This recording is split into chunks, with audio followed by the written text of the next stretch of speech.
But an experiment is not a public opinion poll.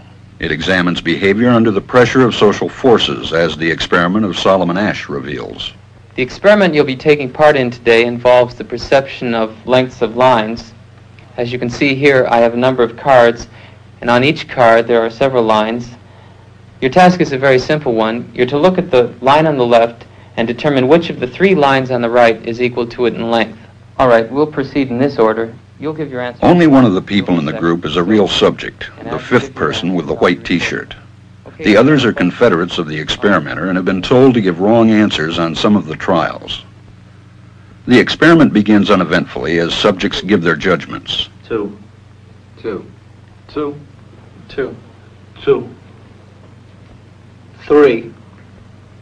3. But on the third trial, something happens. 2. 2.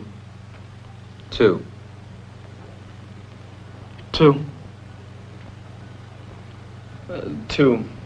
The subject denies the evidence of his own eyes and yields to group influence. Asch found subjects went along with the group on 37% of the critical trials. But he found through interviews that they went along with the group for different reasons. 1. They must be right. There are 4 of them and 1 of me. 1. This subject's yielding is based on a distortion of his judgment. He genuinely believes that the group is correct. 1. 2. 1. 2. 2. I know they're wrong, but why should I make waves? 2. In this case, the subject knows he is right, but goes along to avoid the discomfort of disagreeing with the group. Here, the distortion is at the level of his response. 2. 2. 2.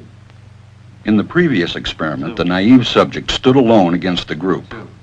In this variation, Asch gave the naive subject a partner, here seated in the third position, who also gives the correct response.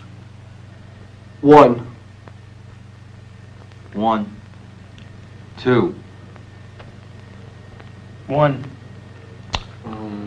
2. With a partner, yielding drops to only 5% of the critical trials compared to 37% without a partner. Although subjects report warmth and good feeling toward the partner, they typically deny that he played a role in their own independence. The partnership variation shows that much of the power of the group came not merely from its numbers, but from the unanimity of its opposition. When that unanimity is punctured, the group's power is greatly reduced. Sometimes we go along with the group because what they say convinces us they are right. This is called informational conformity. But sometimes we conform because we are apprehensive that the group will disapprove if we are deviant. This is called normative conformity. The strength of the normative factor is shown in another variation carried out by Asch. In this variation, the subject is told that because he had arrived late, he would have to write his answers. Subjects in this private response experiment are exposed to the same amount of misleading information as other subjects, but they are immune from any possible criticism by the group. 1.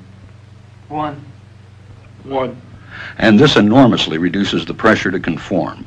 Conformity drops by 2/3. Asch's experiment is a classic. It reveals how people will deny what they see and submit to group pressure. It allows us not only to observe conformity, but to study the conditions that increase or reduce its occurrence.